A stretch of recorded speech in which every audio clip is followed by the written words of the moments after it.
የህወሓት ሊቀመንበር ደብረጽዮን ገብረ ሚካኤል በቦምብ ጥቃት ተገድለዋል እየተባለ ይገኛል። ከመቀሌ የደረሰንን ልዩ ሰበር ዜና እስከ ፍጻሜው ከኛ ጋር ከሆናችሁ ተሰሙታላችሁ። አዲሱ የማርበርግ ቫይረስ ስርጭት አድማሱን እያሰፋ የብዙዎችን ህይወት እየቀጠፈ ይገኛል። ዛሬም አዲስ ዜና ተሰምቷል። በትግራይ የተቋረጠው ዓለም አቀፍ የወንጀል ምርመራ እንዲቀጥል ተጠይቋል። ዝርዝሩ በቆይታችን ይቀርባል። እንዲሁ በትግራይ ዳግም ጦርነት ሊቀሰቀስ ከጫፍ መድረሱን ሂዩማን ራይትስ ዎች አሳስበዋል።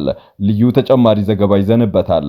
ክቡራትና ክቡራን የጥበብ ሚዲያ ቤተሰቦች በዛሬው ቆይታችን እነዚህንና ሌሎችንም ሀገር አቀፍና ዓለም አቀፍ መረጃዎችን በዝርዝር ወደ እናንተ የምናቀርብ ይሆናል።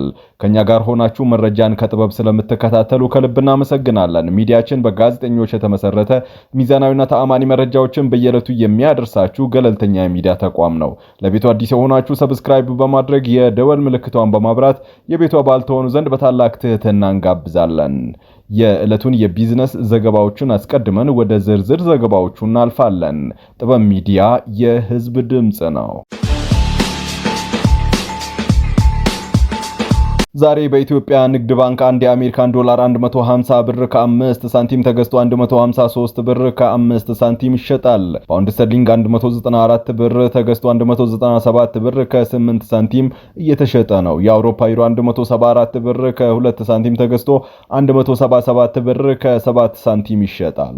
የስዊዝ ፍራንክ 184 ብር ከ4 ሳንቲም ተገዝቶ 188 ብር ከ1 ሳንቲም በዛሬው ዕለት እየተሸጠ ይገኛል። የኩዌት ዲናር 481 ብር ከ1 ሳንቲም ተገዝቶ 490 ብር ከ7 ሳንቲም ይሸጣል። የቻይና ዩዋን 20 ብር ከ7 ሳንቲም ተገዝቶ 21 ብር ከ1 ሳንቲም እየተሸጠ ነው። የተባበሩት አረብ ኤምሬቶች ድርሃም 40 ብር ከ9 ሳንቲም ተገዝቶ 41 ብር ከ8 ሳንቲም ይሸጣል። የሳውዲ ሪያል 40 ብር ከ1 ሳንቲም ተገዝቶ 40 ብር ከ9 ሳንቲም ይሸጣል። በከባድ የወንብድና ተግባር የተከሰሱ ግለሰቦች በጽኑ እስራት ተቀጡ። በስልጤ ዞን ወራቤ ከተማ አስተዳደር በከባድ የወንብድና ተግባር የተከሰሱ ግለሰቦች እስከ 16 ዓመት በሚደርስ ጽኑ እስራትና በገንዘብ እንዲቀጡ የስልጤ ዞን ከፍተኛ ፍርድ ቤት ውሳኔ አስተላልፏል። ተከሳሾቹ በእነ አብዱሸኩር ሙባረክ ኑር ሰቦ በተባሉ ግለሰቦች መዝገብ የተከሰሱና አድራሻቸው ወራቤ ከተማ አስተዳደር የሆኑ 18 ግለሰቦች መሆናቸው በውሳኔ መዝገቡ ላይ ሰፍሯል። ግለሰቦቹ በ1996 ዓ.ም የወጣውን የኢፌድሪ የወንጀል ሕግ አንቀጽ 32 1 ሀና አንቀጽ 35 671 1 ለ እንዲሁም ሐመሮሃ አንቀጽ ስር የተመለከቱትን ድንጋጌዎች በመተላለፍ የማይገባቸውን ጥቅምና ብልጽግና ለማግኘት በሚል በተለያዩ ወራቤ ከተማ አስተዳደር ነዋሪዎች ላይ ኃይልና ማስፈራራትን በመጠቀምና በመደባደብ የተለያዩ ሞባይል ስልኮችን አስገድደው የወሰዱና በተለያዩ አገልግሎት ሰጪ ተቋማት ላይ የንብረት ውድመት እያደረሱ መሆኑን የፌዴራል መንገድን በህብረት በመሆን በመዝጋት እንዲሁም የፖሊስ አባላትን ጨምሮ በርካታ ነዋሪዎችን በተለያዩ ሰዓታት በቡድን በመሆን የደበደቡ በመሆኑ በፈጸሟቸው ከባድ የወንብድና ተግባራት ክስ በመመስረት ለውሳኔ መብቃቱን ዝርዝሩ ያስረዳል። በዚህም ግለሰቦቹ በቡድንና በተናጠል በወራቤ ከተማ አስተዳደር ልዩ ልዩ ሰፈሮች በመዟዟር ከታህሳስ 2018 ጀምሮ እስከ ሚያዝያ 2016 ከተለያዩ የግል ተበዳዮች ከዘመናዊ ሞባይል ዝርፊያ እስከ ንብረት ማውደምና ድብደባ፣ የጸጥታ አካላትን ከመደብደብ የተለያዩ ግለሰቦች ላይ ዛቻና ማስፈራሪያ የዘለቀ ተደጋጋሚ የወንብድና ተግባር መፈጸማቸውን የሚያመላክቱ 22 ክሶች መመስረታቸውን በውሳኔ ዝርዝሩ ላይ ተመላክተዋል። የስልጤ ዞን ፍትህ መምሪያ አቃቤ ሕግ ከፖሊስ ተጣርቶ በቀረበለት መረጃ መሰረት የመሰረተውን ክስ ሲከታተል የቆየው የስልጤ ዞን ከፍተኛ ፍርድ ቤት ህዳር 11 ቀን 2018 በዋለው ችሎት ከ18 ተከሳሾች ውስጥ 3ቱ በነጻ ሲሰናበቱ 8ቱ በ2 ዓመት የገደብ ቅጣት እንዲሁም 7 ተከሳሾች በጽኑ እስራት እንዲቀጡ ወስኗል። በዚህም መሰረት አንደኛ ተከሳሽ አብዱልሽኩር ሙባረክ ኑር ሰቦ 16 ዓመትና የ4000 ብር ቅጣት፣ ተከሳሽ ዘዲን ዋበላ ኢብሮ የ7 ዓመት ከ6 ወር እስራትና 1000 ብር፣ ተከሳሽ አብዱል ሰላም ከማል አህመድ 8 ዓመት ከ4 ወርና 1000 ብር፣ ተከሳሽ አብዱል ሐፊዝ ሱልጣን መሐመድ 2 ዓመት ከ6 ወር እስራት፣ ተከሳሽ ከማል ራህመቶ 2 ዓመት ከ6 ወር እስራት፣ ተከሳሽ ሙዲን ተውፊቅ ላሉ በ3 ዓመት ጽኑ እስራትና በ1000 ብር እንዲቀጡ ወስኗል። 14ኛው ተከሳሽ አብዱረዛቅ ሸይቾ ከዚህ ቀደም ባሉ ቀናት በተመሳሳይ ችሎት 4 ዓመት ከ3 ወር በጽኑ እስራት እንዲቀጣ ከፍተኛ ፍርድ ቤቱ መወሰኑን ከስልጤ ዞን ፍትህ መምሪያ ያገኘነው መረጃ ያመለክታል። ዓለም አቀፍ የጠበቆች ማህበር በትግራይ ተቋቋመው ዓለም አቀፍ የወንጀል ምርመራ እንዲቀጥል ጥሪ አቀረበ። ዓለም አቀፉ የጠበቆች ማህበር የሰብአዊ መብትና ኢንስቲትዩት በትግራይ የተደረገው ጦርነት የተጀመረበትን 5ኛ ዓመት በማስመልከት ባወጣው መግለጫ ጦርነቱ በፕሪቶሪያ ስምምነት የተቋጨ ቢሆንም በክልሉ ውስጥ የሚፈጸመው የሰብአዊ መብት ጥሰት ቀጥሏልም ብሏል። ከነዚህም ተፈጽመዋል ካላቸው አሁንም እንደቀጠሉ ከገለጻቸው የመብት ጥሰቶች ውስጥ የጅምላ አስገድዶ መድፈር፣ ጾታዊ ጥቃት፣ በግዳጅ ማስረገዝ፣ የወሲብ ባርነት፣ ሆን ብሎ ሰዎችን ለረሃብ ማጋለጥ እንደሚገኝበትም አሳውቋል። በክልሉ ውስጥ የሚደረገው ገለልተኛ ምርመራ እንዲቀጥል፣ የሰብአዊ እርዳታ ተደራሽነት እንዲረጋገጥ እንዲሁም የጦር ወንጀል የፈጸሙ ተጠያቂ እንዲሆኑ ማህበሩ ከአጋሮቹ ጋር በመሆን ጥሪ ማቅረባቸውን አስረድተዋል። የማህበሩ ተባባሪ ሊቀመንበር ማርክ ስቴቨንስ ሲናገሩ በኢትዮጵያ ውስጥ መደበኛ ተኩስ አቁም የተደረገ ቢሆንም ግጭቱ፣ መፈናቀልና እንዲሁም የመብት ጥሰቱ አሁንም ቀጥሏል ብለዋል። በተባበሩት መንግስታት ድርጅት የተመሰረተው የኢትዮጵያ የሰብአዊ መብት መርማሪ ኮሚሽን መፍረሱ ክፍተት መፍጠሩን አስታውቀዋል።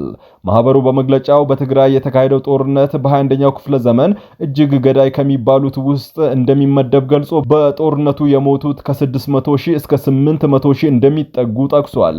እንዲሁም ከረሃብ ጋር በተያያዘ የሞቱ ሰዎች ደግሞ ከ96 ሺህ እስከ 218 ሺህ እንደሚሆን ግምቱን በመግለጫው ላይ አስፍሯል። ማህበሩ በመግለጫው ላይ ተመድና በቀጠናው የሚገኙ ድርጅቶች በሚከተሉት ጉዳይ ላይ ተጨባጭና አስቸኳይ እርምጃ እንዲወስዱ ጥሪውን አስተላልፏል። በዶክተር አንዳለም ዳኜ የግድያ ወንጀል ላይ የፈጸመ ተከሳሽ በ25 ዓመት ጽኑ እስራት እንዲቀጣ ተወሰነ። በባህር ዳር ከተማ የጥበበ ግዮን ስፔሻሊስት ሆስፒታል ሐኪም የነበረው ዶክተር አንዳለም ዳኜ ላይ የግድያ ወንጀል በመፈጸም የተከሰሰው የ25 ዓመት ጽኑ እስራት እንዲቀጣ እንደተወሰነበት የባህር ዳርና አካባቢው ከፍተኛ ፍርድ ቤት አስታውቋል። ፍርድ ቤቱ ትላንት በዋለው ችሎት የጥበበ ግዮን ስፔሻሊስት ሆስፒታል ሐኪም ዶክተር የነበሩት አንዳለም ዳኜ የግድያ ጉዳይ የቀረበውን መረጃና ማስረጃ መሰረት በማድረግ ውሳኔ አስተላልፏል። የዶክተሩ ግድያ የተፈጸመው ጥር 24 2017 ዓ.ም ምሽት ላይ በባህር ዳር ከተማ የግል መኪናቸውን በሚያሽከረክሩበት ወቅት ጠብቆና ተዘጋጅቶ በጥይት ተኩሶ መግደሉን በቀረበበት ማስረጃ ማረጋገጥ መቻሉ ተገልጿል። በዚህም መሰረት የባህር ዳርና አካባቢው ከፍተኛ ፍርድ ቤት የቀረቡለትን የምርመራ ውጤቶችን መሰረት በማድረግ በትላንትናው ዕለት በዋለው ችሎት ወንጀሉን በፈጸመው ግለሰብ እሱ ባለው ነበር ላይ የ25 ዓመት ጽኑ እስራት ወስኖበታል ሲል የዘገበው ዶክተር አንዳለም ዳኜ በባህር ዳር ዩኒቨርሲቲ ሕክምናና የጤና ሳይንስ ኮሌጅ የጠቅላላ ቀዶ ሕክምና ስፔሻሊስትና የጉበት የቆሽት እንዲሁም የሐሞት መስመር ስፔሻሊስት ሐኪም ተመራማሪ መምህርና የጥበበ ግዮን ስፔሻሊስት ሆስፒታል የቀዶ ሕክምና አገልግሎት ክፍል ዳይሬክተር ነበሩ። በሰሜን ኢትዮጵያ ዳግም ጦርነት ከመቀስቀሱ በፊት ሁሉም የፕሪቶሪያ ስምምነት አደራዳሪ አካላት ዋነኛው የኢትዮጵያ አጋሮች አፋጣኝ ምላሽ እንዲሰጡ ሂዩማን ራይትስ ዎች ጥሪ ያቀረበ። የፌደራል መንግስትና ህወሓት በክልሉ ያለውን ሁኔታ በተመለከተ ጦርነት ሊከፍቱብኝ ይችላል በሚል አንዱ ሌላው ላይ ተደጋጋሚ ክስ ለዓለም አቀፉ ማህበረሰብ የሽምግልና ጥሪ ሲያቀርቡ መቆየታቸውን ተከትሎ ደም አፋሳሹ ጦርነት ዳግም ሊቀሰቀስ ይችላል ሲል ሂዩማን ራይትስ ዎች አስጠንቅቋል። 100 ሺዎችን ለእልቂት የተዳረገው የጦር ወንጀልን ጨምሮ አስከፊ የሰብአዊ መብት ጥሰቶች የተፈጸሙበት ደም አፋሳሹ የትግራይ ጦርነት ዳግም እንዳያገረሽ ጦርነቱ ከመቀስቀሱ በፊት ሁሉም የፕሪቶሪያ ስምምነት ዋነኛ ዋስትና ሰጪዎች እና የኢትዮጵያ አጋሮች አፋጣኝ ምላሽ እንዲሰጡ ጥሪውን አቅርበዋል። ጠቅላይ ሚኒስትር አብይ አህመድ በቅርቡ ባደረጉት ንግግር ህወሓት ለክልሉ የሚመደበውን በጀት ለጦር መሳሪያ ግዢ እያዋለ ነው ሲሉ መናገራቸውን የጠቀሰው ሂዩማን ራይትስ ዎች ህወሓት ከኤርትራ ጋር ጥምረት በመፍጠር በኢትዮጵያ ላይ ጦርነትን ለመክፈት እየሰራ ነው መባሉን ተከትሎ በኢትዮጵያና ኤርትራ መካከል ያለው ውጥረት እየተባባሰ መምጣቱን ገልጿል። ለጉዳዩ ቅርብ የሆኑ ዲፕሎማቶችና ተንታኞች በሁለቱ ሀገራት መካከል ያለው አለመግባባት በጊዜ መፍትሄ የማያገኝ ከሆነ ውጥረቱ የተባባሰ መጥቶ ጦርነት የሚቀሰቅስ ከሆነ ቀጠናውን አንዴ ከተቀሰቀሰ መመለሻ ወደሌለው ወደ ማያባራ ግጭትና ጦርነት ቀውስ ውስጥ ሊከተው እንደሚችል ማስጠንቀቃቸውን አንስቷል። ዲፕሎማሲያዊ አማራጮችን ለመጠቀም ግጭቶችን ለማብረድ ጊዜው አሁን ነው ያለው ሂውማን ራይትስ ዎች የፕሪቶሪያ ስምምነት ዋና ዋስትና ሰጪዎች የአፍሪካ ህብረት፣ ኬንያ፣ ደቡብ አፍሪካና አሜሪካ እንዲሁም ሌሎች የኢትዮጵያ አጋሮች በቀጠናው ዳግም ጦርነት እንዳይቀሰቀስና በሰሜን ኢትዮጵያ ጭካኔ የተሞላበት ተጨማሪ የሰብአዊ መብት ጥሰት እንዳይፈጸም በአፋጣኝ ምላሽ እንዲሰጡ ተቋሙ በግጭት መከላከል ዳይሬክተሩ አኪሻ ኩማር አማካኝነት ጥሪውን አቅርበዋል። ኤርትራ የኢትዮጵያ ባለስልጣናት ነጻነቷን ለመቀልበስ እየሰሩ ነው ስትል ከሰሰች። የኤርትራው ማስታወቂያ ሚኒስቴር የማነ ገብረ መስቀል የኢትዮጵያ ገዢ ብልጽግና ፓርቲ የባህር በር ከማግኘት አልፎ ኤርትራ በትጥቅ ትግል ያገኘችው ነጻነቷን የመቀልበስ ፍላጎቱን በግልጽ አሳይቷል በማለት ከሰዋል። የማነ ባለፉት 2 ዓመታት በኢትዮጵያና ኤርትራ መካከል ውጥረት ለመፍጠርና ግጭት ለመቀስቀስ እየጣረ የሚገኘው የብልጽግና ፓርቲ ብቻ ነው ብለዋል። ለዚህ ችግር መፍትሄው በቀና ልቦና ዓለም አቀፍ ሕግንና የጉርብትናን የግዛት አንድነትና ሉዓላዊነት ማክበር እንደሆነም የማነህ ገልጸዋል። ፕሬዝዳንት ኢሳያስና ጠቅላይ ሚኒስትር አብይ አህመድ ከ7 ዓመት በፊት አስመራ ላይ የተፈራረሙት የሰላም ስምምነት በሁለቱ ሀገራት መካከል ግጭት ማብቃቱን የሚያበስር ነበር ያሉት የማነ እንደ ቀደምቶቹ የተስፋፊነት ፖሊሲን በመከተል ስምምነቱ በቀጠናው ሊያሰፍነው የነበረውን ቀጠናዊ መረጋጋትና ትብብር አክሽፎታል በማለት ወቅሰዋል። የማነ አያይዘውም የኢትዮጵያ መንግስት በኤርትራ ላይ ጦርነት በመስበክ ብሔራዊ ስሜትን ለማነሳሳት በመገናኛ ብዙሃን አማካኝነት የሚያደርገው ዘመቻ ተጠናክሮ ቀጥሏልም ብለዋል። የዘንድሮ ምርጫ የመራጮች ምዝገባ በዲጂታል ቴክኖሎጂ እንደሚፈጸም ተገለጸ። የብሔራዊ ምርጫ ቦርድ ሰብሳቢ ሜላት ወርቅ ኃይሉ ምርጫ ቦርድ ዘንድሮ ለሚያካሄደው 7ኛው ሀገር አቀፍ ምርጫ የድምጽ መስጫዎችን ምዝገባ በዲጂታል ቴክኖሎጂ አማካኝነት እንደሚያካሄድ በምርጫው ዝግጅት ዙሪያ ከዓለም አቀፍ አጋሮችና ተወካዮች ጋር ባደረገው ምክክር አስታውቋል።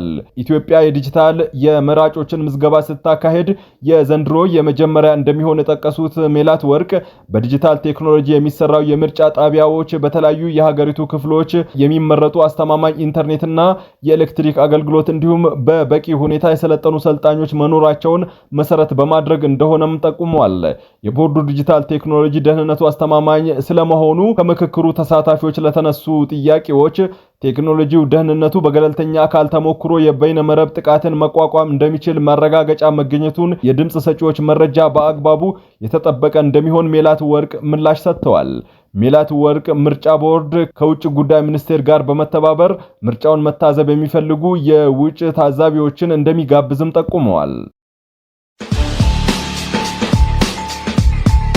ለረጅም ዓመታት በህወሓት ሊቀመንበርነት ያገለገሉት የቀድሞ የትግራይ ክልል ፕሬዝዳንት ደብረጽዮን ገብረ ሚካኤል ላይ ተፈጸመ የተባለ የቦምብ ጥቃት እጅጉን አወዛጋቢ ሆኗል። ደብረጽዮን ገብረ ሚካኤል በትላንትናው ዕለት ምሽት 12 ሰዓት ገደማ በመቀለ ከተማ ከባድ የቦምብ ጥቃት እንደተፈጸመባቸው ተዘግቧል። በዚህ ጥቃት የደረሰው ጉዳትን የተመለከተ ዝርዝር መረጃ ይፋ ባይደረግም የተለያዩ አካላት የተለያዩ መረጃዎችን እያሰራጩ ይገኛሉ። አንዳንድ ምንጮች ደብረጽዮን በጥቃቱ ተገድሏል ያሉ ሲሆን ሌሎች መጠነኛ ጉዳት ደርሶባቸው ሕክምና እየተከታተሉ ይገኛሉ ሲሉ ዘግበዋል። ለህወሓት ውግንና ያላቸው አክቲቪስቶች ደብረጽዮን በሰላም ስራቸውን እየሰሩ ይገኛሉ፣ ምንም የደረሰባቸው ጥቃት የለም ብለዋል። የሚወጡ ፈጣን መረጃዎችን እየተከታተለን የምናቀርብላችሁ ይሆናል። በትላንትናው ዕለት በማርበርግ ቫይረስ የአንድ ሰው ህይወት ሲያልፍ ተጨማሪ 2 ሰዎች ቫይረሱ እንደተገኘባቸው ሪፖርት ተደረገ።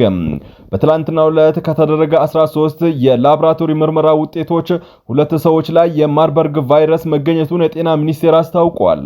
በቫይረሱ መያዛቸው ተረጋገጡ ታማሚዎች ከዚህ በፊት ከተገለጸው ከደቡብ ኢትዮጵያ ክልል በጂንካ ከተማ በለይቶ ማቆያ የነበሩ ሲሆኑ በተመሳሳይ ቦታም የሕክምና ክትትላቸውን እያደረጉ እንደሚገኙ ሚኒስቴሩ ገልጿል።